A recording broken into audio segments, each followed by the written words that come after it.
Hello everyone. मैं मिथुन सिंह स्वागत करता हूं आप सभी का। आशा करता हूं आप सभी बहुत अच्छे होंगे। बात करेंगे विनोबा भावे बीएड सेमेस्टर 4 के प्रीवियस ईयर क्वेश्चन पेपर की। पेपर था आपका नॉलेज इन करिकुलम। पेपर का कोड है 11। 2024-26 सेशन का ये क्वेश्चन पेपर है जो आपके साथ में साझा कर रहा हूं। आगे बढ़े उससे पहले मैं आपको बता दूं, लास्ट 5 ईयर के जितने भी प्रीवियस ईयर क्वेश्चन पेपर की पीडीएफ है आपको 49 रुपये में और सजेशन आपको 199 रुपये में प्रोवाइड कर दिया जाएगा। अब ये सजेशन क्या होता है? सजेशन यानी कि वेरी वेरी इंपॉर्टेंट क्वेश्चन, ऐसे सवाल जो एग्जामिनेशन में बार बार पूछे जाते हैं, आंसर के साथ आपको प्रोवाइड कर दिया जाता है। इसके साथ आपका जो पीवाईक्यू है वो आपको फ्री ऑफ कॉस्ट अवेलेबल करा दिया जाएगा। अभी सजेशन देखिए बनता कैसे है, तो पिछले 10 साल के पीवाईक्यू को स्कैन करके इसे तैयार किया जाता है। दूसरी बात, आपका जो लेटेस्ट एग्जाम पैटर्न है उसको फॉलो किया जाता है। तीसरी बात, आपका सिलेबस क्या है, सिलेबस में कौन से टॉपिक हैं उसका ध्यान रखा जाता है। और आखिर में मेरा खुद का एक्सपीरियंस, मैंने बीएड एमएड कर रखा है पिछले 2-3 सालों से। बिहार, झारखंड, एमपी, यूपी, हरियाणा, छत्तीसगढ़, इन जगह पे बीएड एमएड के जितने भी एग्जाम हुए हैं वहाँ पे मैंने सजेशन देने का काम किया है। काफ़ी अच्छी सफलता मुझे मिली है। अगर आप भी सफलता के भागीदार बनना चाहते हैं तो यहाँ से मेरी ईमेल आईडी आप देख लें, yourmithunsingh@gmail.com पे आप मुझे मेल कर सकते हैं। इंस्टा पे अगर आप हो, डू फॉलो मी @imithunsingh। बाकी आप मुझे व्हाट्सअप कर सकते हैं 7979054474 पे। तो चलिए विनोबा भावे के बीएड सेमेस्टर 4 के क्वेश्चन पेपर को हम लोग देखेंगे कि किस तरह का सवाल एग्जाम में पूछा गया था। यहां से आप देख पाएंगे ये रहा आपका पेपर। वेट अ मोमेंट, ये रहा आपका पेपर। नॉलेज एंड करिकुलम का ये क्वेश्चन पेपर है, पेपर नंबर 11 2024-26 सेशन का ये क्वेश्चन पेपर था। 40 में अगर आप 18 लाते हो तो आपका पेपर क्लियर हो जाएगा। 1.5 घंटे का वक्त आपको मिला था यहाँ से। अब देखो सेक्शन ए की बात करते हैं तो यहाँ पे आपसे 5 सवाल पूछे गए थे और हर एक करेक्ट आंसर के लिए आपको 2-2 नंबर रिवॉर्ड के तौर पर मिलता। Which of the following is not the basis of a curriculum development? निम्नलिखित में से कौन सा पाठ्यक्रम निर्माण का आधार नहीं है? नेगेटिव वाले को चुनना, यानी कि जो पाठ्यक्रम निर्माण का आधार होगा वो सही होगा। हमें सोशियोलॉजिकल यानी कि समाज शास्त्रीय पॉइंट को भी जो है ध्यान में रखना है करिकुलम निर्माण में, ताकि समाज से जो है करिकुलम दूर ना जा सके। अब समाज के लिए ही करिकुलम है, देश के लिए ही करिकुलम है, एक नागरिक बनाने के लिए ही करिकुलम है, यानी कि इंसान के डेवलपमेंट से करिकुलम जुड़ा हुआ है। तो पहला ऑप्शन तो होगा। फिर है साइंटिफिक, यानी कि अगर आपके करिकुलम में साइंटिफिक टेम्परामेंट नहीं है, यानी कि वैज्ञानिक जो दृष्टिकोण है वो अगर नहीं आपके सिलेबस में है, करिकुलम में है, तो वो करिकुलम किसी काम का नहीं है। तो दूसरा ऑप्शन तो होगा। फिर है फिलोसॉफिकल, जो बड़े बड़े दार्शनिक हैं, चाहे विवेकानंद की मैं बात करूं, रूसो की बात करूं, अगर आपके पाठ्यक्रम में अगर ये सारी चीज़ें नहीं है तो फिर दिक्कत का सामना आपको करना पड़ेगा। तो तीसरा भी होगा। लेकिन ज्योग्राफिकल की कोई यहाँ पे ज़रूरत नहीं है, भौगोलिक का होना ज़रूरी नहीं है। नेगेटिव ही आपसे पूछा गया है तो आंसर आपका 4 हो जाएगा। अगला सवाल, it helps in achieving educational objective? शैक्षिक उद्देश्यों की प्राप्ति में कौन सहायक होता है? स्कूल बिल्डिंग मायने रखता है। अगर स्कूल की बिल्डिंग अच्छी है, बच्चे को आराम मिल रहा है, पानी नहीं गिर रही है छत से, या फिर धूप नहीं लग रहा है और खिड़की वगैरह टूटी नहीं है, तो बच्चे को पढ़ाई में तो सहायता मिलेगी।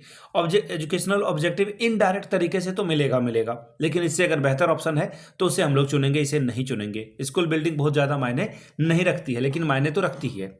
अगला है करिकुलम। ऑब्वियसली अगर आपको एजुकेशनल ऑब्जेक्टिव हासिल करना है तो करिकुलम से ही तो आप डिसाइड करोगे कि सिलेबस क्या होगा, टीचिंग मेथड क्या होगा, टेक्निक्स क्या होगी, बच्चे को लर्निंग बाय डूइंग कैसे कराना है, तो ये करिकुलम से ही होगा। तो ये ज़्यादा बेहतर है, पुराने वाले से, स्कूल बिल्डिंग से ये ज़्यादा बेहतर ऑप्शन है।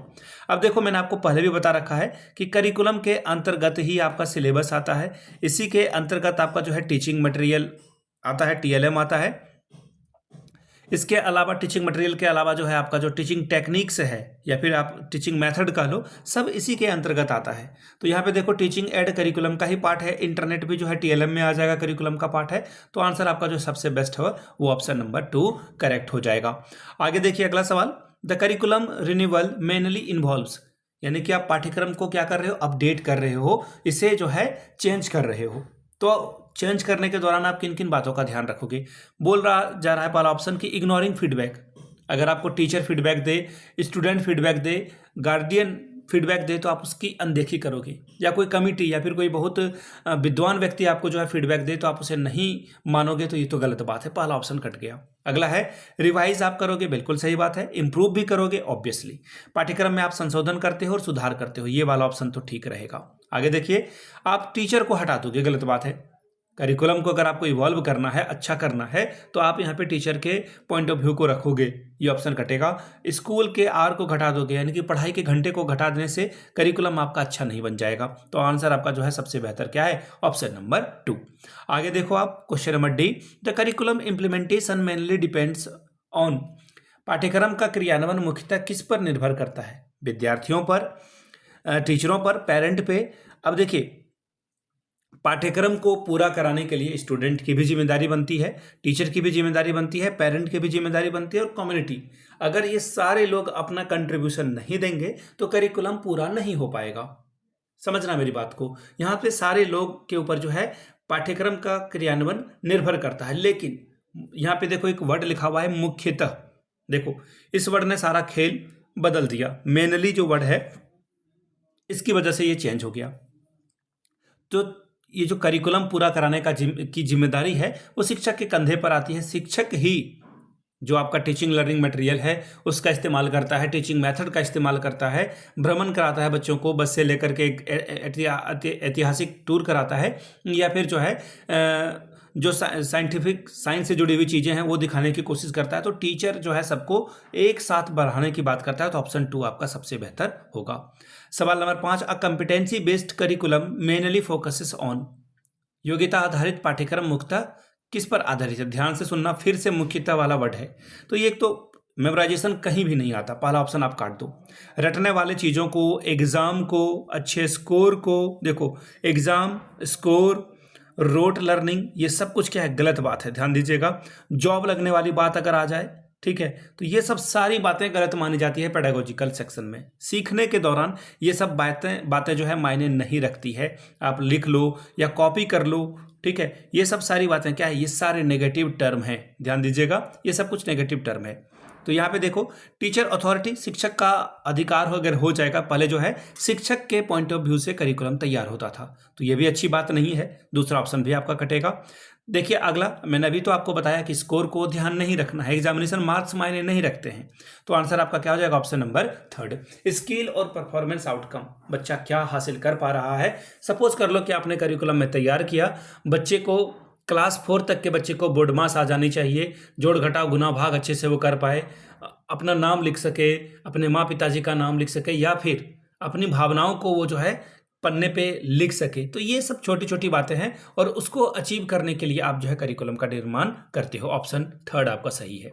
सेक्शन बी की ओर बढ़ेंगे। 2 सवालों का आपको जवाब देना था, 5 दूनी 10 नंबर आपको यहाँ से मिलता, 5 2 आर 10 स्कोर कर सकते हो। सवाल number 2, how does school philosophy and administration influence the curriculum development, विद्यालय का दर्शन और प्रशासन पाठ्यक्रम निर्माण विकास को कैसे प्रभावित करता है। सवाल number 3, describe the importance of feedback from student, teachers and community in curriculum development, पाठ्यचर्या के विकास में विद्यार्थियों, शिक्षकों एवं समुदाय से मिलने वाले पाठ्य पृष्ठ पोषण के महत्व का वर्णन करें। अगला सवाल, explain the role of teachers in curriculum implementation, पाठ्यचर्या क्रियान्वयन में शिक्षकों की भूमिका का वर्णन करें। सबसे अधिक भूमिका तो शिक्षक ही निभाता है। सेक्शन सी की बात करेंगे, 2 सवालों का जवाब देना है, 10 दूनी 20 नंबर, 10 2 आर 20 स्कोर कर सकते हो। सवाल number 5, describe the contribution of environmentalist approach to curriculum development, पाठ्यक्रम विकास में पर्यावरणवादी उपागम के योगदान का वर्णन कीजिए। सवाल number 6, what is competency based learning theory, explain in detail, योग्यता आधारित शिक्षण सिद्धांत क्या है, विस्तार से इसका वर्णन कीजिए। सवाल number 7, explain the need for the continuous curriculum evolution, सतत पाठ्यक्रम मूल्यांकन की आवश्यकता की व्याख्या कीजिए। तो ये था आपका सवाल जो कि था knowledge and curriculum paper number 11 से। अगर आपको पिछले 5 साल का PYQ चाहिए तो ये आपको 49 में, अगर आपको सजेशन चाहिए तो 199 में आपको ये प्रोवाइड कर दिया जाएगा। यहाँ से मेरी email ID आप देख लें, yourmithunsingh@gmail.com पे आप मुझे मेल कर सकते हैं। इंस्टा पे अगर आप हो डू फॉलो मी @imithunsingh, बाकी आप मुझे व्हाट्सअप कर सकते हैं 7979054474 पे। वीडियो को आपने यहाँ तक देखा, प्यार दिया, इसके लिए आप सभी का बहुत बहुत शुक्रिया। Have a good day.